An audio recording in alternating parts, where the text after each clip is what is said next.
إن الحمد لله نحمده ونستعينه ونستغفره ونعوذ بالله من شرور أنفسنا ومن سيئات أعمالنا من يهده الله فلا مضل له ومن يضلل فلا هادي له وأشهد أن لا إله إلا الله وحده لا شريك له وأشهد أن محمدا عبده ورسوله يا أيها الذين آمنوا اتقوا الله حق تقاته ولا تموتن إلا وأنتم مسلمون يا أيها الناس اتقوا ربكم الذي خلقكم من نفس واحدة وخلق منها زوجها وبث منهما رجالا كثيرا ونساء واتقوا الله الذي تساءلون به والأرحام إن الله كان عليكم رقيبا يا أيها الذين آمنوا اتقوا الله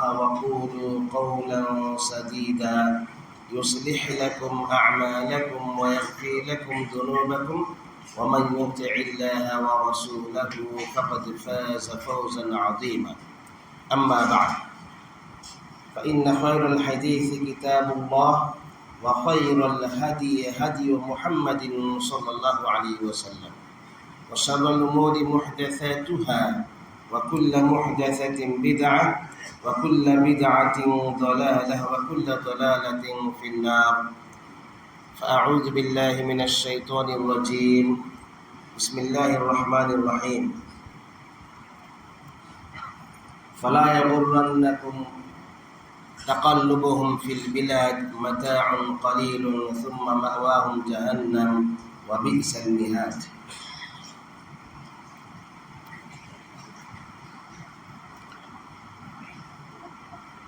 حاضرین جمعہ،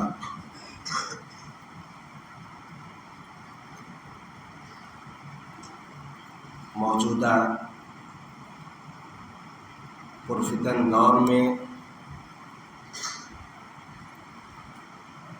جہاں چاروں طرف فتنے ہی فتنے ہیں، کفر سر چڑھ کر بول رہا ہے، کفر کا دبدبہ ہے،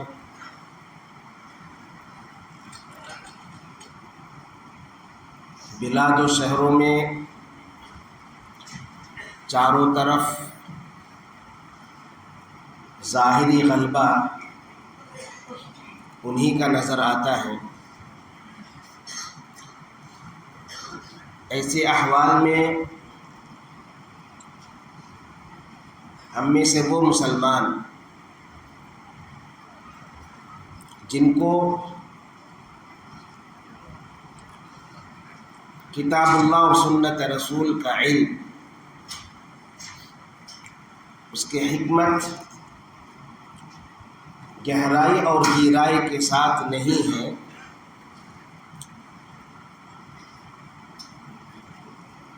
کفار و مشرکین کے ظاہری دبدبے کو دیکھ کر کے وہ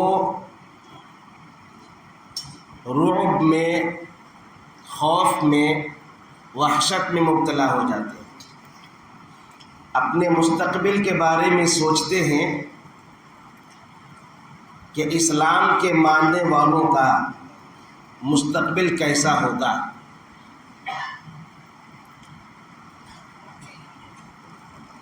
جبکہ اگر ہم قرآن پڑھیں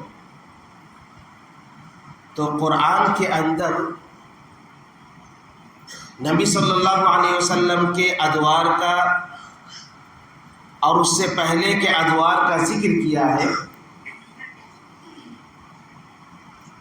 کہ نبی صلی اللہ علیہ وسلم کے زمانے میں جب مسلمان مکہ میں تھے، 13 سال کا عرصہ مکہ میں گزرا، مدینے میں گئے، مدینے کے اندر ابتدائی دور میں مسلمانوں کی حالتیں مالی اعتبار سے، سیاسی اعتبار سے اور اسی طرح سے معاشی اعتبار سے نہایت کمزور تھے وہ، سارا معاش کفار کے ہاتھ میں تھا، تجارتیں ان کے ہاتھ میں تھی، کاروبار ان کے ہاتھ میں تھے، تو ظاہری طور پر بعض وہ مسلمان جو نئے نئے اسلام کے اندر داخل ہوئے تھے تو ان کو ایسا لگا کہ جن کے پاس مال و دولت ہے، دنیا کے اسباب ہیں، دنیا کے وسائل ہیں، ظاہری طور پر ایسا محسوس ہوتا ہے کہ دنیا کے اندر غلبہ انہی کے پاس ہے، تو ایسی صورت میں ان کے دلوں کے اندر یہ خدشہ لاحق ہوا کہ ہم حق پر ہیں، اسلام جو برحق ہے اللہ رب العالمین کی جانب سے ہے، اور اللہ رب العالمین نے مسلمانوں کے غلبے کا وعدہ بھی کیا ہے، تو پھر ہمارے ساتھ یہ مالی اعتبار سے کمزوری والی بات کیوں ہے؟ ہم خستہ حال میں کیوں ہیں؟ ہمارے اندر مساکین کی، غریبوں کی تعداد کیوں ہے؟ تو اللہ سبحانہ و تعالی نے قرآن کی آیت نازل کی، لا یغرنک تقلب الذین کفروا فی البلاد، اے نبی آپ کو ان کافروں کا شہروں کے اندر چلنا پھرنا، ان کا ان شہروں کے اندر اور علاقوں کے اندر دبدبہ کا قائم ہونا، ظاہری طور پر ان کو غلبہ حاصل ہونا، یہ آپ کو دھوکے میں نہ رکھے۔ کہا متاع قلیل، یہ تو بس مختصر سا سامان ہے، متاع قلیل ہے، بہت ہی معمولی سا سامان ہے جو دنیاوی زندگی کے اندر کفار کو ملا ہوا ہے۔ ثم مأواہم جہنم، پھر ان کا ٹھکانہ جہنم ہوگا، وبئس المہاد، اور کیا ہی برا ٹھکانہ ہے وہ، یا پھر بچھونا ہے وہ۔ اللہ رب العالمین نے مسلمانوں کو دلاسا دلایا، مسلمانوں کو تسلی دی کہ ہو سکتا ہے کہ اسلام پر عمل کرنے کی وجہ سے وقتی طور پر تمہاری آزمائشیں ہوں، وقتی طور پر دنیا کے وسائل اور ذرائع تمہارے پاس نہ ہو، لیکن اس کے اندر فکر کرنے کی ضرورت نہیں ہے، کیونکہ جن کے پاس دنیاوی وسائل اور ذرائع ہو، مال و دولت ہو، تو یہ اس بات کی دلیل نہیں ہے کہ وہ حق پر ہیں۔ اصل دنیا کے اندر اور آخرت کے اندر کامیابی یہ ہے کہ انسان کے پاس حق آ جائے، انسان حق کو تسلیم کر لے، انسان اس حق کے متبع بن جائے، اس حق کے پیروکار بن جائے، یہ اصل کامیابی ہے۔ تو دنیا کے اندر آپ دیکھیں کہ چاروں طرف وہ جو باطل پرست ہے، جو باطل کو فروغ دیتے ہیں، باطل کو آگے بڑھاتے ہیں، چاروں طرف برائی ہی برائی، باطل ہی باطل، آپ کے چلنے والے، باطل کے فروغ دینے والے، باطل کو پروموٹ کرنے والے سارے لوگ ملیں گے، اور سارے لوگوں کے پاس دنیا کے سارے وسائل موجود ہیں، لیکن پھر بھی آپ کو خوش ہونا چاہیے کیونکہ آپ حق کے ساتھ ہیں۔ اور یہ حق کیا ہے؟ یہ حق ہے اسلام، جس کے بارے میں اللہ رب العالمین نے فرمایا کہ جاء الحق وزهق الباطل، کہ جب حق آ گیا اور باطل پست ہو گیا، ان الباطل کان زہوقا، اور باطل ہے ہی پست ہونے کے لیے، باطل کا کوئی وجود نہیں ہے، باطل حقیقت میں کوئی شے ہے نہیں، اصل چیز حق ہے، اور یہ حق غالب ہو کر کے رہتا ہے۔ تو چونکہ ہمارے پاس حق موجود ہے، ہمارے پاس وہ چیز جو حقیقت پر مبنی ہے، وہ چیز جو اللہ رب العالمین کو مطلوب ہے، وہ چیز جو اللہ رب العالمین نے ہمارے پاس بھیجا ہے، وہ ہمارے پاس موجود ہے، ہم حق پر ہیں، اس وجہ سے ہمیں کسی دبدبہ والوں کا کوئی فکر، کوئی پرواہ نہیں کرنی چاہیے، ہمیں کسی طرح کی کوئی فکر اور دامنگیر نہیں ہونی چاہیے، کوئی کسی قسم کی فکر، اور ہمیں یہ دنیا کے اندر رہ کر کے دنیا کے وسائل اور ذرائع اگرچہ کہ کفار و مشرکین کے پاس ہو، لیکن ہمیں فکر مندی کے شکار نہیں ہونی چاہیے، اسلام پر فخر ہونا چاہیے۔ لیکن اس کے لیے ضروری کیا ہے؟ یہ چیز ہمارے اندر کب آئے گی؟ اسلام کو واقعی معلوم ہے، پریکٹیکلی ہمارے دل کے اندر یہ کیفیت کب بدلے گی؟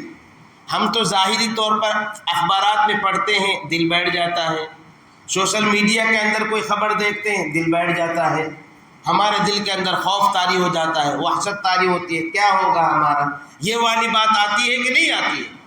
ہر ایک اگر سوچے تو لازمی طور پر دل کے اندر کوئی نہ کوئی کیفیت پیدا ہوتی ہے۔ وجہ کیا ہے؟ وجہ یہ ہے کہ اسلام کی جو حقانیت ہے، اسلام جو برحق ہے، اسلام کی جو خصوصیات ہیں، ہم ان خصوصیات سے واقف نہیں ہیں، یا پھر واقف بھی ہیں تو پھر ہم علم کے اعتبار سے، دلیل کے اعتبار سے اس اسلام کے صحیح تعارف سے ہم ناواقف۔ اس لیے مختصر طور پر ہمیں اسلام کے برحق ہونے اور اسلام کا مختصر طور پر تعارف جان لینا چاہیے کہ اسلام کا صحیح تعارف کیا۔ ہم اپنے آپ کو مسلمان کہتے ہیں، مسلمان گھرانے میں پیدا ہو گئے، ہمارا نام عبداللہ، عبدالرحمن، خالد، زید، بکر ہے تو ہم یہ سمجھتے ہیں مسلمان ہیں، لیکن حقیقی اعتبار سے اسلام کیا ہے؟ اگر ایک آپ سے سوال کر لیا جائے کہ آپ اسلام کو کس اعتبار سے جانتے ہیں، اسلام کا آپ ذرا تعریف کیجئے، اسلام کا تعارف پیش کیجئے، تو ایک مسلمان اسلام کا کیا تعارف پیش کر سکتا ہے؟ تو میں یہ سمجھتا ہوں کہ زیادہ تر لوگ اس معاملے میں جواب نہیں دے سکتے۔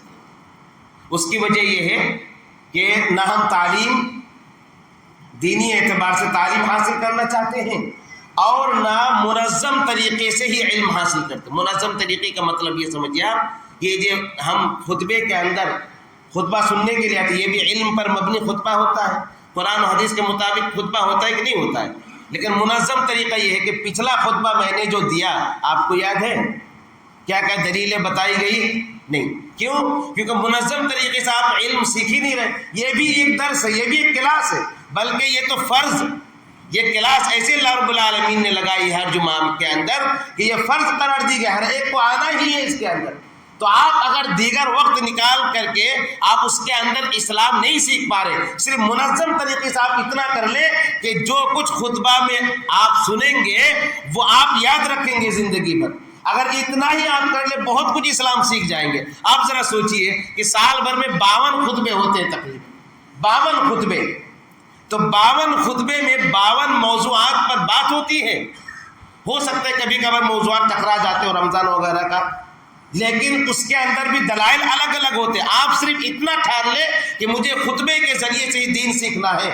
اللہ رب العالمین نے اور ابھارا تو ہے کہ ہاں تم دین سیکھو، لیکن خطبے کو لازم اور ضروری قرار دیا گیا ہے، کیونکہ خطبہ بھی دین سیکھنے کا سب سے اہم ترین ذریعہ ہے۔ تو صرف منظم طریقے سے آپ اتنا کر لیں کہ ہر خطبے کو مجھے زندگی بھر یاد رکھنا ہے۔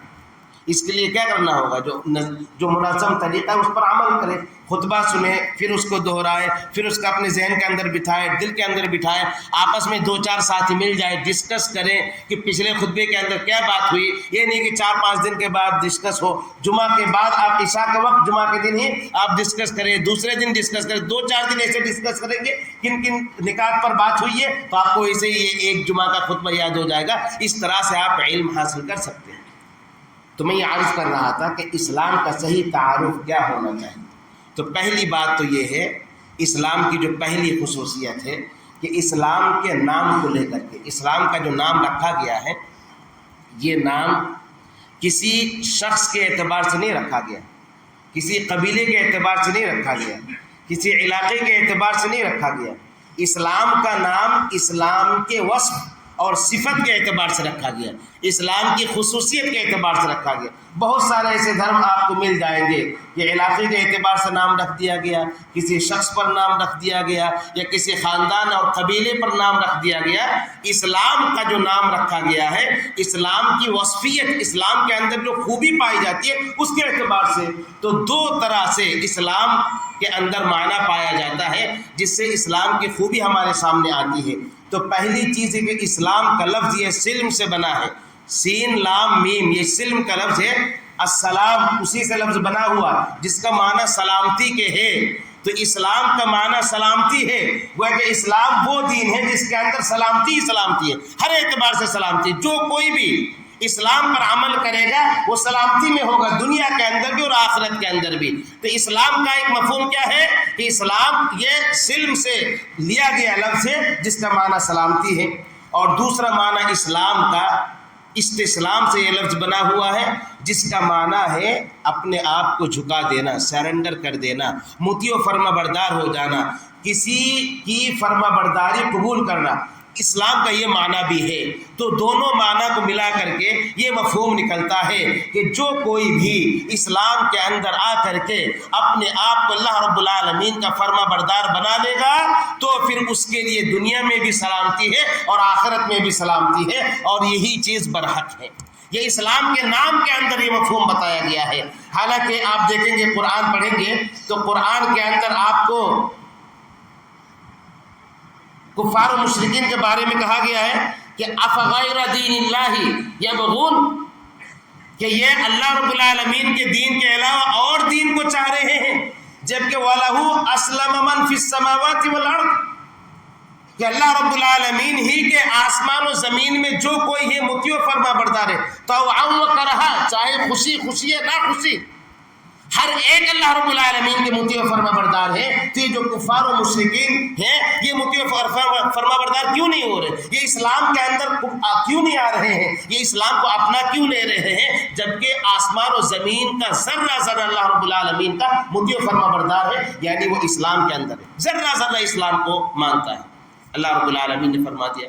اب دیکھیں کہ ایک کافر کا جو جسم ہے، جیسے کہا گیا نا، پسند چاہے خوشی خوشی ہو یا ناخوشی، تو خوشی خوشی تو وہ مان نہیں رہا، لیکن ناخوشی بھی اللہ رب العالمین کے حکم کو ماننے کے لیے تیار ہونا ہی ہے۔ اللہ رب العالمین کا جو حکم ہے تو دو طرح کا حکم ہے، ایک شرعی حکم ہے جس کے اندر اللہ تعالیٰ نے اپنی عبادت کا حکم دیا ہے، اللہ کا دوسرا حکم کونی، کائنات کو چلانے کے اعتبار سے اللہ کا ایک حکم ہوتا ہے۔ مثال کے طور پر اللہ کا حکم ہوتا ہے کسی جسم کو تو بیمار پڑ جا، تو وہ جسم بیمار پڑ جاتا ہے۔ تو ایسا تھوڑی کہ کافر کے جسم میں اللہ رب العالمین کا یہ حکم نافذ نہیں ہوتا ہے، نافذ ہوتا ہے۔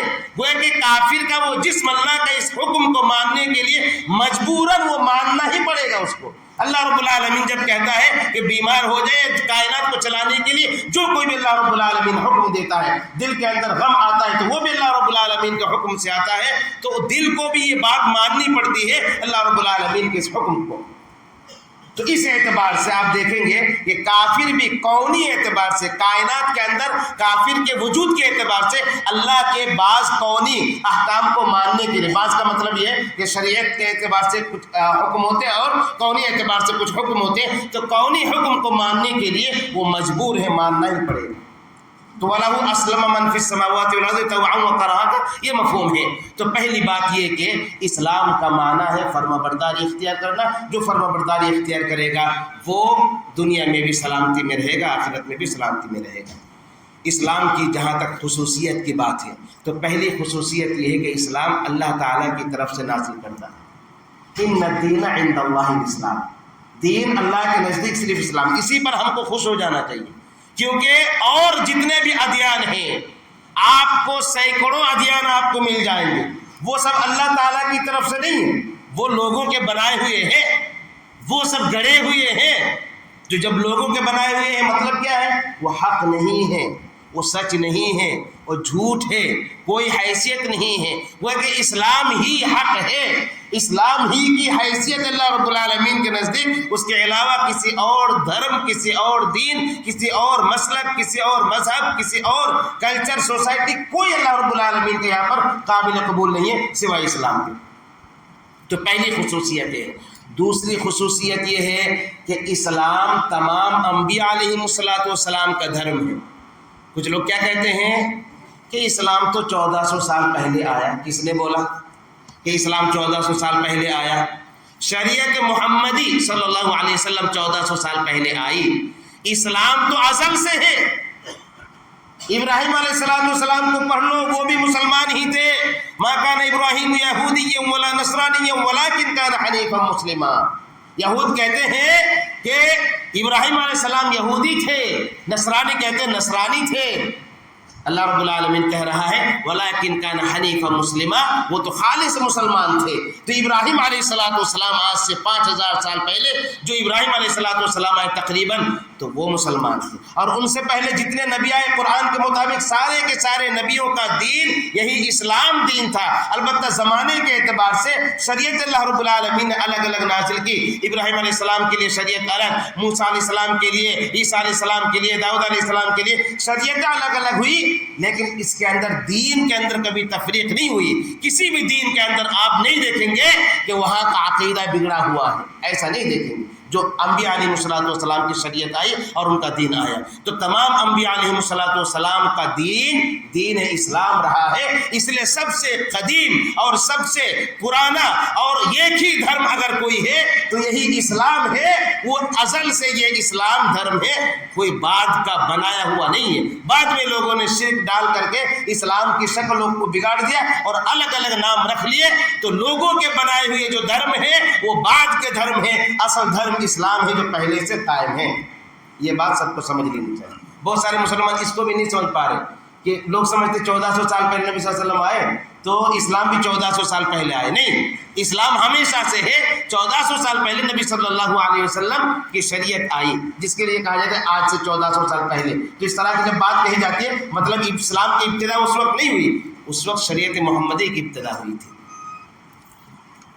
تیسری خصوصیت یہ ہے کہ ہمارا دین مکمل ہے، ہمارا دین مکمل ہے۔ یہ بھی سب سے اہم ترین بات ہے، بہت ہی اہم ترین بات ہے۔ آپ دیکھیں گے ماضی قریب میں میڈیا وغیرہ میں اسلام کے بعض احکام کو لے کر کے تاکہ اس کے اندر ترمیم ہونی چاہیے، کچھ تبدیلی ہونی چاہیے، اس کے اندر اسلام دھرم گروہوں کو بیٹھ کر کے کچھ نہ کچھ تبدیلی کر لینی چاہیے۔ ہم اگر دوسرے مقابل کے جو دھرم ہیں ان کو دیکھتے ہیں تو ان کے کچھ لوگ مل کر کے وہ الگ الگ دھرم بنا لیتے ہیں، الگ الگ اپنے دین کے اندر رسم و رواج کو بدلتے رہتے ہیں۔ کبھی کچھ موقع آیا تو بدل دیا، کبھی کچھ موقع آیا تو بدل دیا، یعنی ان کے ادیان کے اندر تبدیلی ہوتی رہتی ہے۔ اللہ کا جو دین ہے اس کے اندر تبدیلی نہیں ہے۔ اگر تبدیلی ہوگی تو اللہ کا دین ہو ہی نہیں سکتا ہے۔ وہ جو اللہ رب العالمین کا نازل کردہ ہے ہمیشہ سے ہر زمانے ہر قوم کے لیے یکساں حکم ہونا چاہیے، اس کے اندر کوئی کسی قسم کی کوئی تبدیلی نہیں ہونی چاہیے۔ اور آج بھی دیکھ لے کہ اسلام کے اندر جو بھی دلائل سے بات کہی گئی ہے 1400 سال پہلے جو دلیلیں فٹ آتی تھی آج کے زمانے میں وہی دلیلیں فٹ آتی ہے۔ دلیل کے اعتبار سے اسلام کے اندر کوئی بھی دلیل ٹس سے مس نہیں ہوتی ہے۔ مسائل نئے نئے آ سکتے ہیں لیکن ان مسائل کا حل ان تمام دلائل کے اندر اللہ رب العالمین نے بیان کر دیا ہے۔ اور اسلام کے اندر سب سے بڑی خوبی ہے الیوم اکملت لکم دینکم واتممت علیکم نعمتی ورضیت لکم الاسلام دینا، کہ اللہ رب العالمین نے کہا آج کے دن میں نے میری نعمت کو پوری کر دی اور بطور اسلام کو تمہارے لیے دین پسند کر لیا۔ تو اس طرح سے اللہ رب العالمین نے دین کو مکمل کر دیا۔ تو ہمارا دین مکمل ہے، اب اس کے اندر کسی قسم کی کوئی تبدیلی کی ضرورت نہیں ہے۔ ایک اور اہم خصوصیت جان لیجیے مختصر وقت میں، وہ بھی بہت اہم ہے۔ ہمارا دین آسان ہے، نہایت ہی آسان، اتنا آسان کہ اللہ رب العالمین نے کہا کہ لا یکلف اللہ نفسا الا وسعها، کسی نفس کو اس کی طاقت سے زیادہ مکلف نہیں بناتا ہے۔ آپ اسلام کی آسانی دیکھیے کہ طہارت حاصل کرنے کے لیے پانی کو ذریعہ بنایا، لیکن اگر پانی موجود نہ ہو تو کہا مٹی سے کام چلانا۔ اگر کوئی پانی استعمال کرنے کے لائق نہ ہو، بیماری کی وجہ سے پانی استعمال نہیں کر سکتا، کہا مٹی سے تیمم کر لو تو تم پاکی حاصل کر لو گے۔ کہا کھڑے ہو کے نماز نہیں پڑھ سکتے، بیٹھ کے نماز پڑھو، بیٹھ کے نہیں پڑھ سکتے تو لیٹ کے نماز پڑھو۔ روزے کے ایام آ رہے ہیں، رمضان کا مہینہ، اگر تم بیمار ہو تو پھر دوسرے ایام میں روزہ رکھ لو، یہ نہیں کہ زبردستی رکھنا ہی پڑے گا، نہیں۔ ان الدین یسر، دین آسان ہے۔ اللہ رب العالمین نے روزے کے احکام کو بتلاتے ہوئے سورہ بقرہ کے اندر کیا فرمایا؟ یرید اللہ بکم اليسر ولا یرید بکم العسر، اللہ تعالیٰ تمہارے ساتھ آسانی چاہتا ہے، مشکل نہیں چاہتا ہے۔ تو دین نہایت ہی آسان ہے، جس کا ذکر اللہ رب العالمین نے قرآن کے اندر اور نبی صلی اللہ علیہ وسلم نے وقتاً فوقتاً اپنے احادیث مبارکہ کے اندر کیا ہے۔ آپ ذرا دیکھیں، عبادت بہت آسان ہے نا۔ دوسرے دھرم کو دیکھیں آپ، عبادت کے ایسے ایسے طریقے، کوئی تو الٹے پاؤں چل رہے ہیں، کوئی تو لیٹے ہوئے یہاں سے وہاں تک رگڑتے ہوئے اپنے آپ کو جا رہے ہیں، لوگوں کے پیروں تلے سے جا رہے ہیں، کوئی تو ایک آسن میں بیٹھے ہوئے تو اسی آسن میں بیٹھے ہوئے، یہ کوئی عبادت کا طریقہ ہے؟ نبی صلی اللہ علیہ وسلم کو دیکھیں کہ عبادت مشکل نہیں ہے۔ رات جاگ رہے تھے، لیلۃ القدر کا موقع تھا، بعض امہات المؤمنین میں سے رات میں نماز وہ پڑھ رہی تھی تو آپ صلی اللہ علیہ وسلم نے دیکھا کہ رسی لٹکی ہوئی ہے، تو آپ صلی اللہ علیہ وسلم نے پوچھا کہ یہ رسی کیوں لٹکی ہوئی ہے؟ تو کہا کہ ہم نماز پڑھتے ہیں تو جب تھک جاتے ہیں تو رسی پکڑ لیتے ہیں۔ نبی صلی اللہ علیہ وسلم نے منع فرمایا کہ اپنے آپ کو اس کے لیے تکلیف نہ دو، اگر تمہیں نیند آ رہی ہے تو تمہارے جسم کا بھی حق ہے کہ تم اس وقت سو جاؤ۔ آپ ذرا سوچئے کس قدر اعتدال پر مبنی عبادت کا طریقہ ہمیں دیا گیا ہے۔ کہا یہ گیا ہے کہ اگر تمہارے سامنے کھانا آ جائے، تمہیں بھوک لگی ہوئی ہو تو پہلے کھانا کھاؤ پھر نماز پڑھنے کے لیے آؤ۔ یہ شریعت کا حکم ہے، کتنا آسان حکم ہے۔ آپ ذرا دیکھیے کہ اللہ کے نبی صلی اللہ علیہ وسلم نے ایک شخص کو دیکھا کہ پیدل وہ جا رہا ہے حج کرنے کے لیے، پیدل، جیسا آج کل کچھ لوگ نام کمانے کے لیے پیدل نکل پڑتے ہیں حج کرنے کے لیے۔ تو ایک آدمی اونٹ ساتھ میں ہے اور جا رہے پیدل حج کرنے کے لیے۔ نبی صلی اللہ علیہ وسلم نے پوچھا کہ یہ آدمی پیدل کیوں جا رہا ہے جبکہ اونٹ ساتھ میں ہے؟ تو کہا کہ یہ چاہتا ہے کہ مشکل سے مشکل راستے پر چل کر کے حج کرنے کے لیے جائے۔ نبی صلی اللہ علیہ وسلم نے منع کیا کہ جب تمہارے پاس سواری موجود ہو تو اپنے آپ کو تکلیف نہ دو۔ تو کتنا آسان ہے، عبادت کا طریقہ کتنا آسان بتایا گیا ہے، مشکل نہیں ہے۔ تو دین کا ہر حکم ہمارے لیے آسان ہے۔ کہا جاتا ہے بعض احکام کے بارے میں، ارے اسلام کے اندر بہت تشدد ہے، بہت زیادہ سختی ہے، کٹرتا بہت زیادہ پایا جاتا ہے۔ کہاں دیکھیں آپ یہ سارے احکام میں کٹرتا پائے جاتے ہیں؟ ہاں البتہ بعض احکام کے اندر اسلام واقعی معنوں میں بہت زیادہ اسٹرکٹ ہے، بہت زیادہ اسلام وہاں پر مضبوط ہے، جھکتا نہیں ہے۔ مثال کے طور پر زنا کر لے، زنا کی حد اگر کوئی بغیر شادی شدہ ہے تو پھر اس کو 100 کوڑے لگانا ہے، اسلام نہیں جھکتا ہے۔ اگر کوئی شادی شدہ ہے اس کو رجم کرنا ہے، اسلام نہیں جھکتا ہے، کیونکہ اس کے تعلق سے کوئی کمپرومائز کیا ہی نہیں جا سکتا ہے، کیونکہ اگر اس کے اندر اسلام نے کمپرومائز کر لیا تو پھر گناہ کا راستہ بند کرنے کا کون سا دروازہ اختیار کیا جائے گا کہ اس کے ذریعے سے اس گناہ کو بند کیا جا سکتا ہے۔ اس لیے گناہ سے روکنے کے لیے ضروری ہے کہ ان تمام حدود کو سختی کے ساتھ انسانوں کے درمیان لاگو کرے، اور اس میں کوئی تشدد والی بات ہی نہیں ہے، کیونکہ ان سارے حدود کو نافذ کر کے امن و امان قائم ہو سکتا ہے۔ جیسا کہ آج سے پہلے جب اسلامی سلطنتیں تھیں، اسلامی حکومتیں تھیں، تو اس وقت کے معاشرے کو ذرا دیکھ لیں کہ کس طرح سے امن و امان ہوتا تھا کہ ایک عورت بصرہ سے نکل کر کے مکہ تک آ جاتی تھی تنے طرح، اور اس کو کسی قسم کا کوئی خوف تک نہیں ہوتا تھا۔ یعنی آپ ذرا سوچئے کہ 1500 2000 میل کا فاصلہ، آج کے زمانے کے وسائل بہت زیادہ ہے، پھر بھی ایک اکیلی عورت نکلنے کے لیے اگرچہ سفر کر لیتی لیکن خوف دل کے اندر ہوتے ہیں کہ پتہ نہیں کس کے وہ ہتھے چڑھ جائے، کون اس کی عصمت دری کر لے، کون اس کو چور اچک کے اس کو چھین لے اس کے سامان، یہ کہا نہیں جا سکتا ہے۔ اگرچہ کہ آج بہت سارے بندوبست ہیں لیکن پھر بھی یہ ڈر اور خوف ہوتا ہے۔ تو آپ ذرا دیکھیں کہ حدود کو قائم کرنے سے امن و امان قائم ہوتا ہے۔ تو اسلام کے اندر سختی نہیں ہے بلکہ اسلام نہایت ہی آسان دین ہے۔ تو اسلام کی 4 خصوصیت آپ کو بتائی گئی ہے۔ اصل مقصد یہ ہے کہ اسلام کے جو صحیح تعارف ہے ہم جان کر کے خود ہم محسوس کریں کہ اسلام کے اندر ہم محفوظ ہیں، اسلام جو برحق ہے اس کو پا کر کے ہم خوشی محسوس کرتے ہیں، اللہ کا شکریہ ادا کرتے ہیں، اور ہم پر پھر لازمی طور پر حق بنتا ہے، ذمہ داری بنتی ہے کہ مکمل طور پر اسلام میں آ جائے۔ یا ایھا الذین آمنوا ادخلوا فی السلم کافہ، مکمل طور پر اسلام میں آ جائے، تبھی جا کر کے سلامتی دنیا میں بھی ہمیں حاصل ہوگی اور آخرت میں بھی۔ اللہ تعالی ہمیں عمل کی توفیق سے نوازے، آمین وآخر دعوانا الحمدللہ رب العالمین۔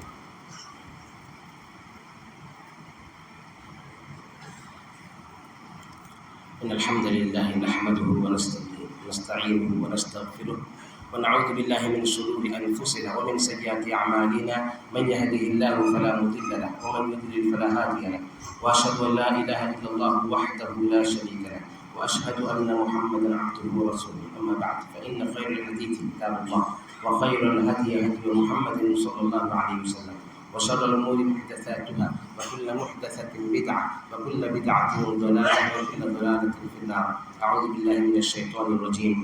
ان الله يأمر بالعدل والإحسان وإيتاء ذي القربى وينهى عن الفحشاء والمنكر والبغي يعظكم لعلكم تذكرون، واذكروا الله يذكركم وادعوه يستجب لكم، ولذكر الله أكبر والله يعلم ما تصنعون۔